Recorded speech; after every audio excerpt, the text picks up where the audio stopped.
All right, well, so this is part two of time management.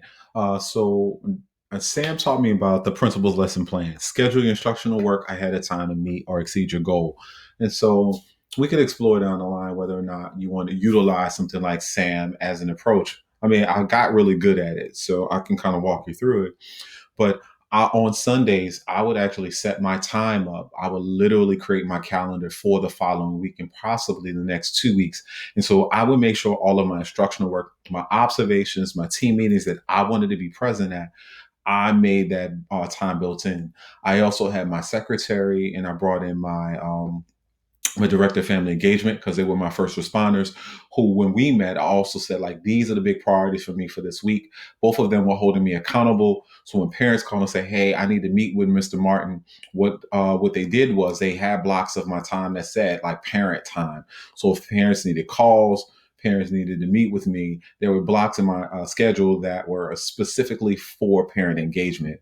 And so my secretary would, or my director of family engagement, whoever was managing the issue at the time, would say, okay, he only has 30 minutes. So just know he's going to meet with you. We'll definitely address the situation. And if you still need additional support after talking to him, we'll talk with you further. So they got really good at being able to kind of block and tackle for me.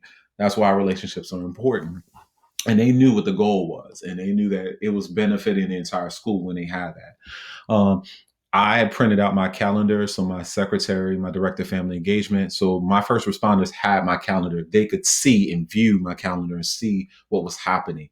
There were certain things that I would code for myself that no one else knew. So if it was, you know, exercise, they knew like my lunch break was Craig is gonna go walk, for a minute and he'll be back. But they knew like some of my codes as well. So when you develop that partnership with someone to kind of help you with accountability, it'll be great. And then this kind of walks through the system, but I'm going to show you like this is what my calendar started to look like. Walkthroughs, feedback time, general management, and you kind of see that you're building in a bunch of time in the beginning just to do walkthroughs. So virtually, this is going to be a time where you're going to be going into classrooms and you're just going to be viewing things. And so I'm going to show you how I actually utilize my time in my walkthroughs for what it was I was specifically looking for. All right. So one of the other key things that drove my walkthroughs was what were we working on as an instructional priority. And so this is 2017, 2018. We worked on providing actionable, strategic, and effective feedback to students. And this was something we worked on for a year. And then we actually looked at how we creating delivering tasks that focused in the writing. So we really got into looking at topic development, transitions, and organization of ideas. So my ILT and I we worked together and said, these are the things we're going to work on. And here's the data that supported it.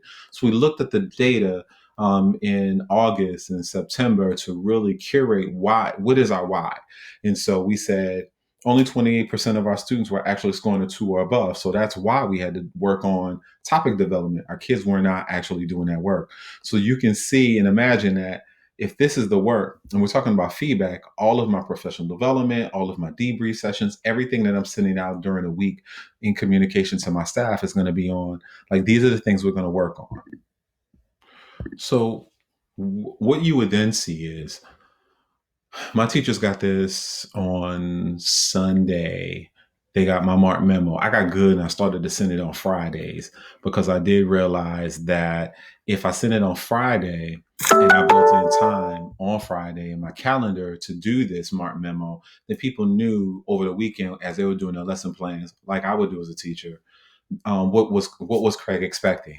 And so this is my mark memo, a little theme, love my students, and then whatever is the message that I'm going to write about. But when I'm writing content, I'm focusing them on what is it I'm looking for. And so we are going to be working on standards. It's about the standards, not the curriculum. And so it's about decoding the standard, how students will demonstrate mastery. We're looking at planning the work and work the plan. As you can see, we're going to talk about depth of knowledge and then some guiding questions. And so my next video to you, I'm going to show you a couple of things that really changed the game for instructional